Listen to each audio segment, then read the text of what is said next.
সুপ্রিয় দর্শক, দেশে এবং দেশের বাইরে সকলকে স্বাগত জানাচ্ছি divine group news and views অনুষ্ঠানে। আপনাদের সাথে আছে আমি মঞ্জুর ইসলাম। আমার সাথে গণমাধ্যমে প্রকাশিত, প্রচারিত এবং দেশের সাম্প্রতিক রাজনৈতিক পরিস্থিতি নিয়ে কথা বলবার জন্য আপনাদের অত্যন্ত পরিচিত দুজন স্টুডিওতে উপস্থিত। চলুন পরিচিত হয়ে আমাদের সাথে আছেন জাতীয়তাবাদী যুব দলের সম্মানিত সভাপতি জনাব মোয়াজ্জেম হোসেন আলাল। আলাল ভাই, স্বাগত আপনাকে। স্বাগত জানাচ্ছি আরও একজন পরিচিত মুখ, ঢাকার একটি প্রাইভেট বিশ্ববিদ্যালয় ইন্ডিপেন্ডেন্ট ইউনিভার্সিটির শিক্ষক মোহাম্মদ আরাফাত। আরাফাত ভাই, আপনাকেও স্বাগত। অনুষ্ঠানের কারণে যে মাননীয় প্রধানমন্ত্রী যে হরতাল প্রসঙ্গে বললেন, এই হরতালটি শুরুর আগে কিন্তু বিএনপির পক্ষ থেকে এক ধরনের আলটিমেটাম দেওয়া হয়েছিল। এই নির্দিষ্ট সময়ের মধ্যে 148 জন যে নেতার বিরুদ্ধে মামলা করা হয়েছে তাদেরকে যদি মুক্তি দেওয়া হয় তাহলে এই হরতালে তারা 18 দলীয় জোট জেতেন না। কিন্তু সে সরকারের পক্ষ থেকে তেমন কোনো তৎপরতা না দেখার কারণেই হরতাল শুরু হলো। জনগণ ভোগান্তিত হচ্ছেই। আপনি জানেন যে আমরা সকলেই এক ধরনের জীবন মৃত্যুর সম্মুখীন হয়েই হরতালের মধ্য দিয়ে কাজে যেতে হচ্ছে। একটা জিনিস যেটা আমি বলি যে এই হরতাল দেওয়ার ফলে কি যে দাবিটা ছিল নেতা কর্মীদের মুক্তির দাবি, এটি কি সরকার মেনে নিয়েছে? মেনে নেয়নি তো। কাজে এটা তো কোনো ফল বয়ে আনলো না। হরতাল কোনোভাবেই কিন্তু পজিটিভ কোনো আউটকাম নিয়ে আসতে পারছে না। আমরা দেখছি পলিটিক্সে কিন্তু আপনার সংলাপের বাইরে কিছু হবে না।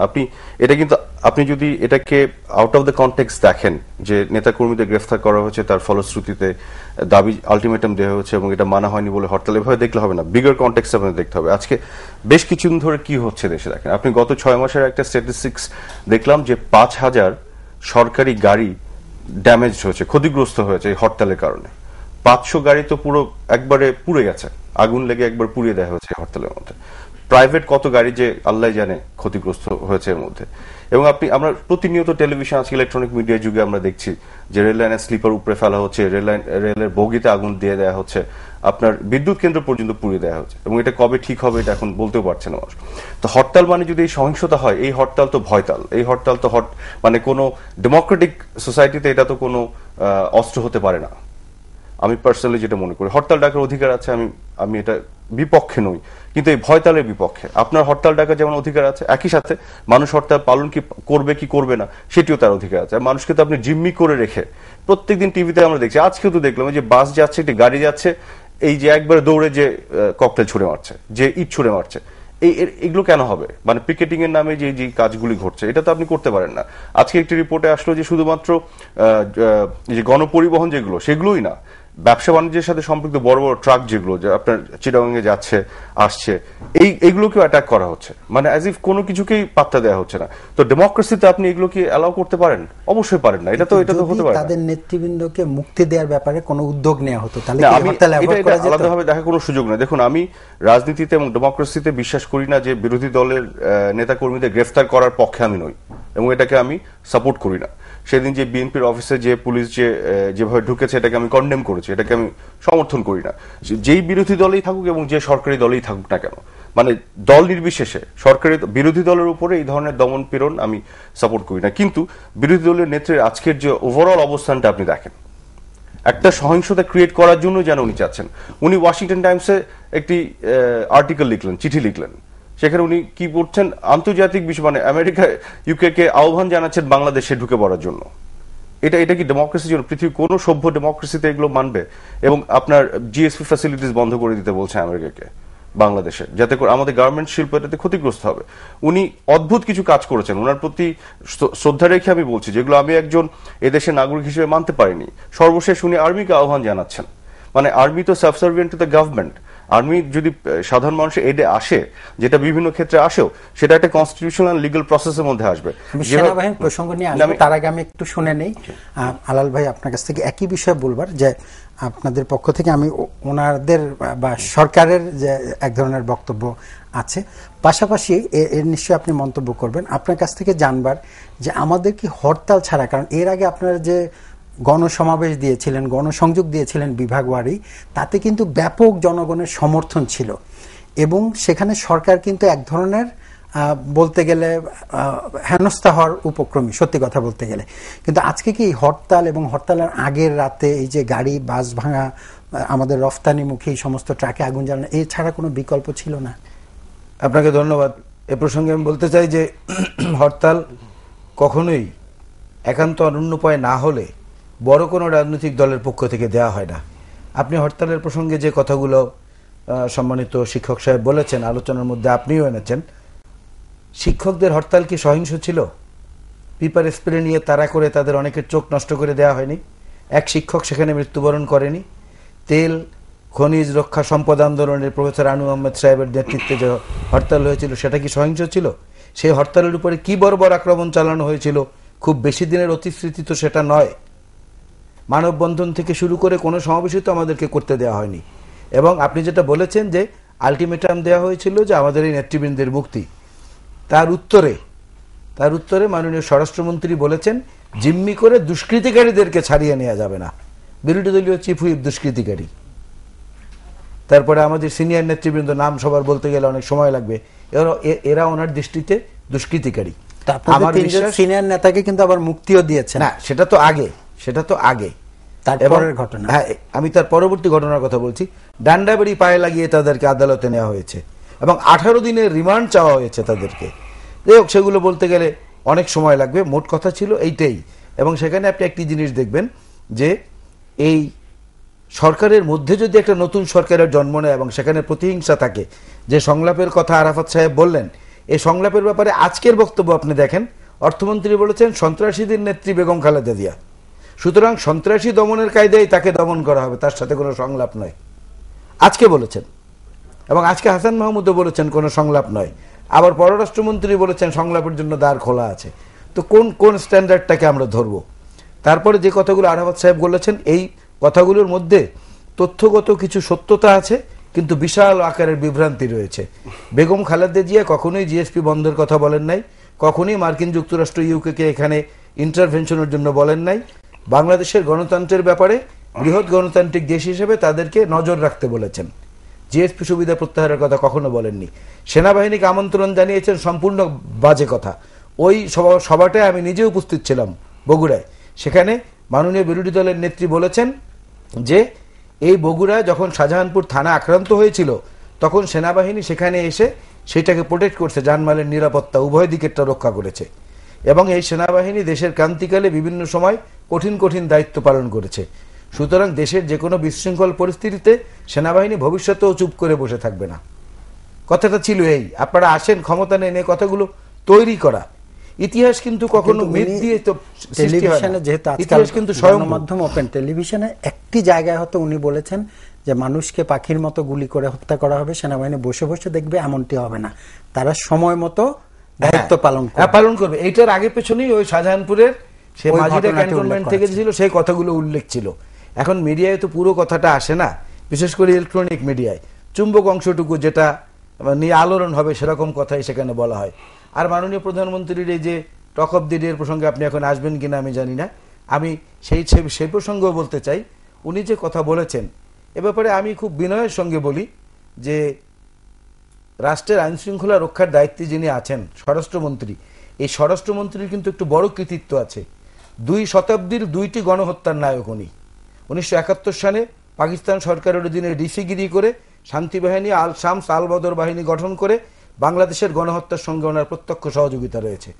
আর এই 2013তেও মাত্র 1 মাসের মধ্যে প্রায় 2 শতাধিক লোককে হত্যা করার পেছনে ওনার উস্কানি রয়েছে। এই বিংশ এবং একবিংশ শতাব্দীর 2টি গণহত্যার নায়ক উনি, যে কারণে আজকে উনি এবার বলেছেন যে হ্যাঁ, আইন শৃঙ্খলা বাহিনী যে কোনো পরিস্থিতিতে গুলি করতেই পারে। আমি প্রধানমন্ত্রী বিস্তারিত শুনবো, আপনার কাছে একেবারে সংক্ষেপে যদি শুনতে চাই, আমাদেরকে এই মুহূর্তে হরতাল ছাড়া আর কোনো বিকল্প নাই বিএনপি বা 18 দলের জোটের দাবি আদায়ের ক্ষেত্রে? আছে, হরতাল ছাড়া বিকল্প আছে। সেই বিকল্পগুলো পর্যায়ক্রমে আসবে। কারণ এখন পর্যন্ত সরকার যে হারে বলছেন, আপনি দেখেন মাননীয় প্রধানমন্ত্রী যে কথা বলেছেন এবং যে হারে তুচ্ছ তাচ্ছিল্য এখনো করা হচ্ছে, চরিত্র হননের যে অপচেষ্টা করা হচ্ছে, হরতাল ছাড়া তো এই দেশের অতীত ইতিহাস কি বলে যে হরতাল ছাড়া এবং এই ধরনের রাজপথের আন্দোলন ছাড়া কখনোই কোনো সংলাপের মাধ্যমে এটার সমাধান হয়নি। কিন্তু এই জনগণের জানমাল ক্ষতিগ্রস্ত করে এরা কি আপনাদের প্রতি সমর্থন দেবে মনে করেন? না, জনগণের জানমালের ব্যাপারে আমরা সজাগ রয়েছি এবং এটাই জনগণের সাময়িক কষ্ট হচ্ছে, কিন্তু জনগণের মনের কথাটা বোঝার চেষ্টা কিন্তু আমরা করছি। হরতালের বিকল্প হতে পারে অসহযোগ, হরতালের বিকল্প হতে পারে ঢাকা অবরোধ, হরতালের বিকল্প হতে পারে সরকারকে ট্যাক্স খাজনা বন্ধ করে দেওয়া, আইন অমান্য আন্দোলন, সেগুলো আমাদের চিন্তা ভাবনার মধ্যে আছে। এছাড়া কি আপনার কাছে অন্য কোনো না, প্রস্তাবনা সংলাপ আছে? ছাড়া আর কোনো কিছু আমি মনে করি না বিকল্প থাকা উচিত। কারণ হচ্ছে যে ডেমোক্রেটিক সিস্টেমে সংলাপটাই হচ্ছে একমাত্র গ্রহণযোগ্য সলিউশন। এখানে যেটি হচ্ছে সংলাপের বাইরে আপনি কখন চলে যে ওই ডিস্ট্রাকটিভ ইয়েতে যান, যখন আপনার কোনো আর উপায় থাকে না। কিন্তু এই ধরনের সিচুয়েশন তো বাংলাদেশে এখন নাই। বাংলাদেশে উপায় যদি না থাকে কাদের নাই? যুদ্ধাপরাধীদের নাই। কারণ তারা 42 বছর পরে আজকে বিচারের মুখোমুখি হচ্ছে এবং রায় আসছে। বিএনপির একজন আমি নেতা আসছি মনে করছেন যে অবরোধ, ট্যাক্স খাজনা বন্ধ করে দেয়া, এটা কোনো ডেমোক্রেটিক এছাড়া সিস্টেমের কোনো উপায় নেই। মধ্যে এগুলো কোনো ইয়ে হতেই পারে না, কোনো ধরনের টুল হতে পারে না। কোনো ধরনের ডেমোক্রেসিটাকে আপনাকে এগিয়ে নিতে হবে, ম্যাচিওর করতে হবে। আমি কয়েকটা জিনিস আলাল ভাইয়ের কথার সাথে একটু বলতে চাই। মাননীয় বিরোধী দলীয় নেত্রী আর্মি প্রসঙ্গে যেটি বলেছেন, এটি কিন্তু আমরা সুস্পষ্টভাবে শুনেছি। আর্মি যেটি এসেছিল যে থানাকে, সবাই ছিলাম তো ঠিক আছে, আমরা তো ইলেকট্রনিক মিডিয়ায় শুনেছি আর্মি যে এসে একটি থানাকে যে আপনি বলেছেন প্রোটেকশন দিয়েছে, আর্মি তো একা একা আসেনি বা বিরোধী দলীয় নেত্রীর কথাই তো আসেনি। এটা তো একটা ডেমোক্রেটিক সিস্টেমের মধ্যে যে সিস্টেমটা আছে, যখন গভর্নমেন্ট তাকে ডেকেছে তখনই এসেছে। কাজেই যে স্বরাষ্ট্রমন্ত্রী কিন্তু অস্বীকার করেছেন যে সেনাবাহিনী নাম, আমি আসছি, এটা আইএসপিআর বলেছে সেনাবাহিনী, আমি আসছি, সেটা নট গভর্নমেন্ট, নট গভর্নমেন্ট। আপনি বলতে পারেন ডিফেন্স দেয়, শুধু আইএসপিআর তথ্য দেয়, কিন্তু defence ministry is under Sheikh Hasina. কিন্তু স্বরাষ্ট্রমন্ত্রী একই দিনে বলেছেন যে না আমরা অস্বীকার করেছি। স্বরাষ্ট্রমন্ত্রী তো পরে ব্যাখ্যা দেওয়া হয়েছে যে জেলা প্রশাসকের অনুরোধে এসছে, সেটাই। এবং যেটি গভর্নমেন্টের একটা ইয়ে থাকতে হবে, হুট করে একজন বিরোধী দলীয় নেত্রী আর্মিকে আহ্বান জানাতে পারেন না। এটাই হচ্ছে আপনার অ্যাবসলিউটলি একটা ট্রিজন এগেইনস্ট দ্য, না, এটা হচ্ছে এগেইনস্ট দ্য কনস্টিটিউশন। কারণ মানে আপনার পুলিশ আছে, বিভিন্ন বাহিনী আছে, আর্মিকে যদি আসতে হয় সেটাও, আর্মি কিন্তু সাবসার্ভিয়েন্ট টু দ্য গভর্নমেন্ট একটা ডেমোক্রেটিক সিস্টেমে। সেটা তো গভর্নমেন্ট বুঝবে। গভর্নমেন্টের যে মেশিনারিজ আছে, সেটা আপনার ডিসি হোক, আপনার ডিফেন্স মিনিস্টার হোক, হোয়াট এভার, ডিফেন্স মিনিস্টার কিন্তু প্রাইম মিনিস্টার নিজে, এবং তারই এটা জানার কথা।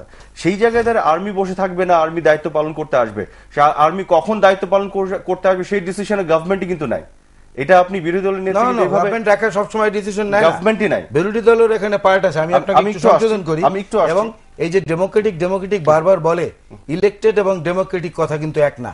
নির্বাচিত সরকার কিন্তু হিটলারও ছিল, নির্বাচিত সরকার মুসোলিনিও ছিল, নির্বাচিত সরকার লেন্দুকদর্জিও ছিল। নির্বাচিত হলেই কিন্তু ডেমোক্রেটিক হয় না। সেনাবাহিনী আসবে কি আসবে না, এটা কি বিরোধী দল নেবে? This was merely A comment.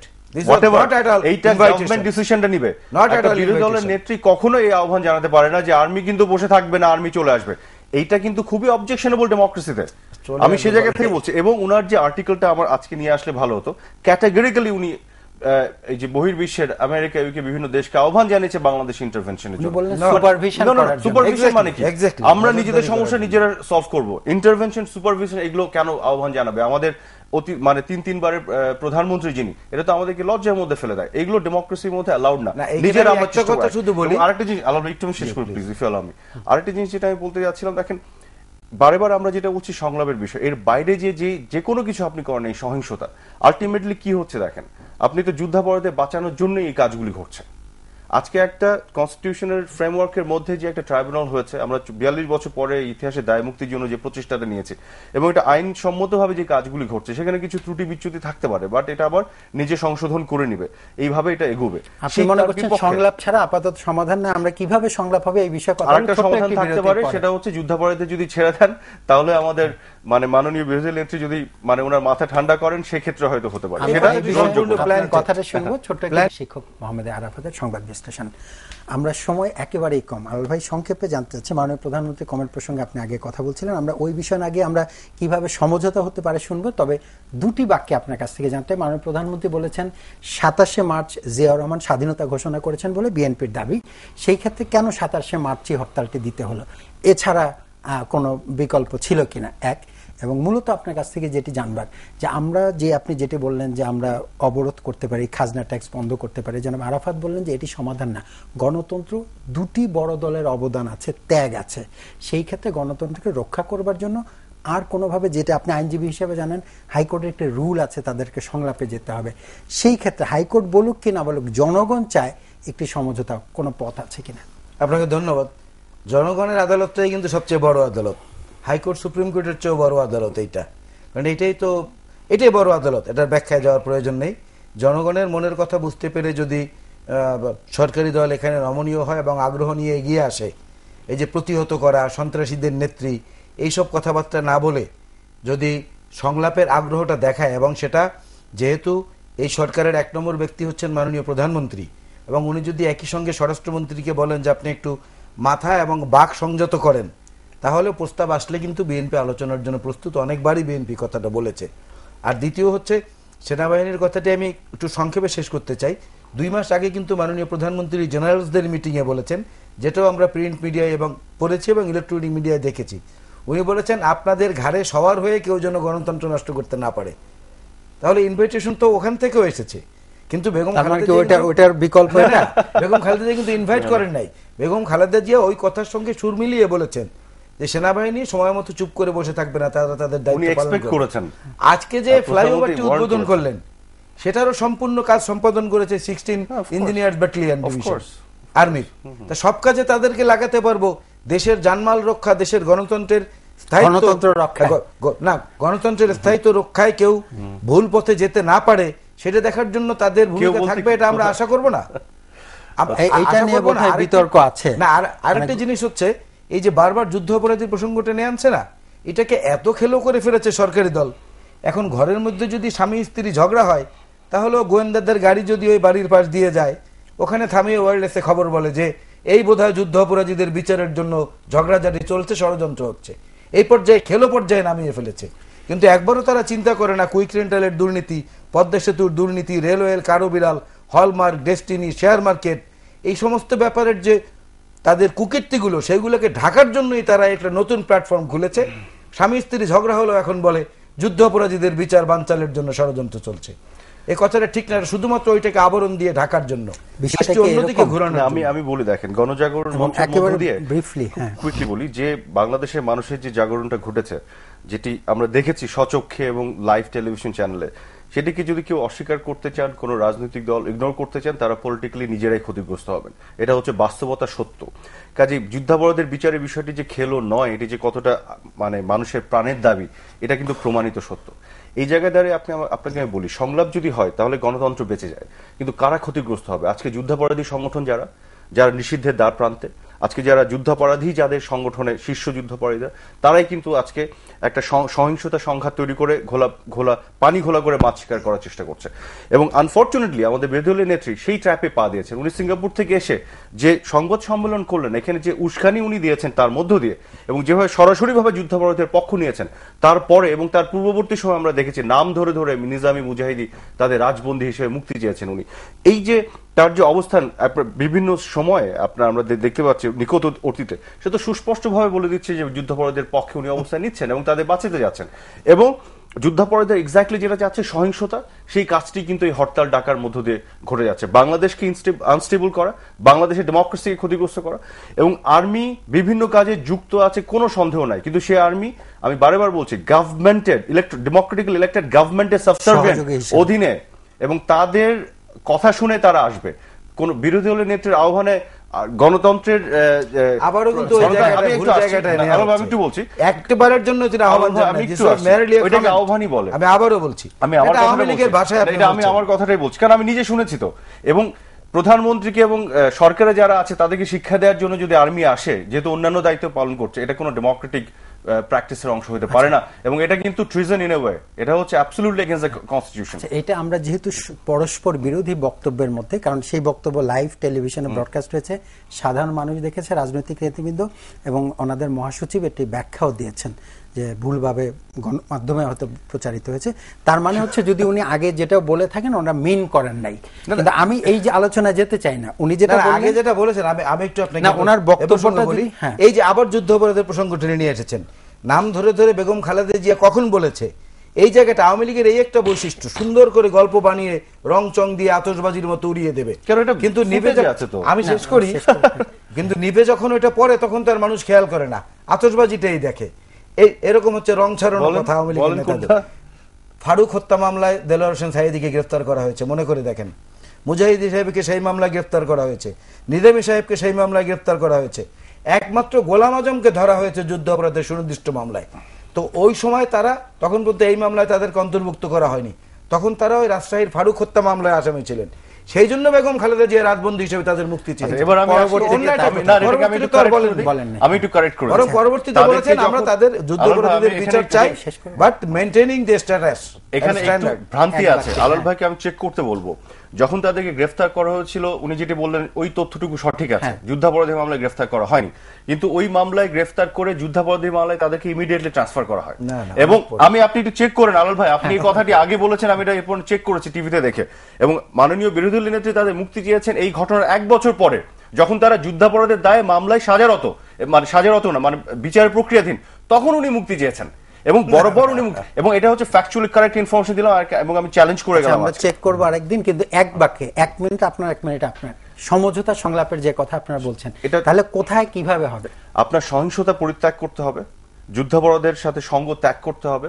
এগুলো যদি না করে আপনি একপাক্ষিক সংলাপ সহযোগিতা হয় না। বাংলাদেশের পক্ষে আগে থাকতে হবে, তো বাংলা গণতন্ত্রের পক্ষে, বাংলাদেশের ফিউচারের পক্ষে তো থাকতে হবে, যে কোনো দলকে, দল নির্বিশেষে আমি বলছি।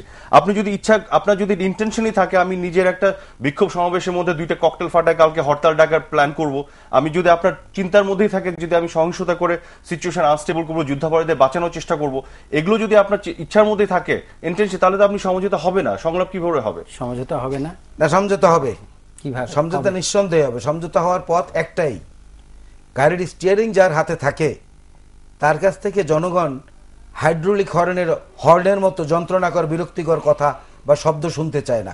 মাননীয় প্রধানমন্ত্রী আজকেও যে ভাষায় কথা বলেছেন, আপনি আপনার পেয়ারের পাকিস্তানে চলে যান, আপনার দিলকে পেয়ার নিয়ে, এই কথাগুলোকে বন্ধ করে, দয়া করে কথাগুলোকে বন্ধ করে বিরোধী দলীয় নেত্রীকে আহ্বান জানান, সকল রাজনৈতিক পক্ষকে আহ্বান জানান উদার চিত্তে মুক্ত কণ্ঠে, যে আসুন আমরা বসে আলাপ করে সমাধান করি যুদ্ধ অপরাধীদের বিচার সুষ্ঠুভাবে কিভাবে সম্পন্ন করা যায়, এবং যাদের রাজনীতি এই দেশে নিষিদ্ধ করা প্রয়োজন তাদেরটা নিষিদ্ধ করা কিভাবে যায়, এবং আগামী নির্বাচন কিভাবে করা যায়।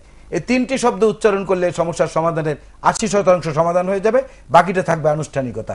এবং সেটা করতে হবে স্টিয়ারিং যাদের হাতে তাদের, সেটা হচ্ছে মহাজোট সরকার, আওয়ামী লীগ, এবং তার 1 নম্বর ব্যক্তি হচ্ছেন মাননীয় প্রধানমন্ত্রী শেখ হাসিনা। আমি ছোট্ট করে এনার সাথে এগ্রি করে ছোট্ট করে বলে দিই, একই সাথে আমাদের এক্সপেকটেশন থাকবে মাননীয় বিরোধী দলের নেত্রীর পক্ষ থেকেও এই যে আপনার মঞ্চ ফঞ্চ, তারপর নষ্ট ছেলেরা নাস্তিক, এই ধরনের ধর্মীয় এগুলো খুবই ইম্পর্টেন্ট, কিন্তু কারণ এটার সাথে এইটাকে নিয়েই এইগুলোকে নিয়েই কিন্তু পুরো বিগার পিকচার আপনি দেখেন। আজকে যুদ্ধাপরাধকে কেন্দ্র করে, বিচারের প্রক্রিয়াকে কেন্দ্র করে সবকিছু হচ্ছে, না অনেক আগে থেকে শুরু হয়েছে। এই যে বিশাল একটা গণজাগরণ, সেটাকে আপনি মঞ্চ ফঞ্চ যদি বলেন, আপনি এদেরকে নষ্ট ছেলেরা যদি বলেন, তাহলে কি করে সরকারের পক্ষ থেকে কোনো উদ্যোগ আমরা দেখব কিনা? এটা আপনি কি করে হবে? মাননীয় বিরোধী দল নেতৃত্ব আপনার এই যে কিছুদিন আগে বলে দিল যে কি বললো, যে আমরা সংলাপ চাই না, আমরা এক দফা আন্দোলন যেতে চাই, এটা তো বলেই দিল। আমাদের দিক থেকে দুই দলের প্রতি আমরা প্রেসার দিতে চাই, আমরা এই সহিংসতা চাই না, হরতাল ডাকাডাকি বন্ধ করেন, পার্টি হেডকোয়ার্টারে বোম রাখা বন্ধ করেন, সংলাপে আসেন, আলাপ আলোচনার মধ্যে এগিয়ে যান। আমরা শেষ করতে চাই প্রিয় দর্শক, যেটি মোহাম্মদ আরাফাত বললেন, 2 দলের প্রতি জনগণের পক্ষ থেকে আমরা চাপ দিতে চাই একটি সমঝোতার জন্য, একটি সহিংসতা বন্ধ করে সুন্দর সংস্কৃতি তৈরি করার জন্য, গণতন্ত্র রক্ষার জন্য, যেটি মোয়াজ্জেম হোসেন আলাল চমৎকার করেই বললেন যে যুদ্ধাপরাধীদের বিচার কিভাবে নিষ্পন্ন হবে, কোন দলকে নিষিদ্ধ করতে হবে এবং আগামী নির্বাচন কিভাবে হবে, এই বিষয়ে সরকারের পক্ষ থেকে সুনির্দিষ্ট প্রস্তাব আসে। বিএনপি যেমনটি করে বলছে, 18 দল বলছে তারা সংলাপে যাবে।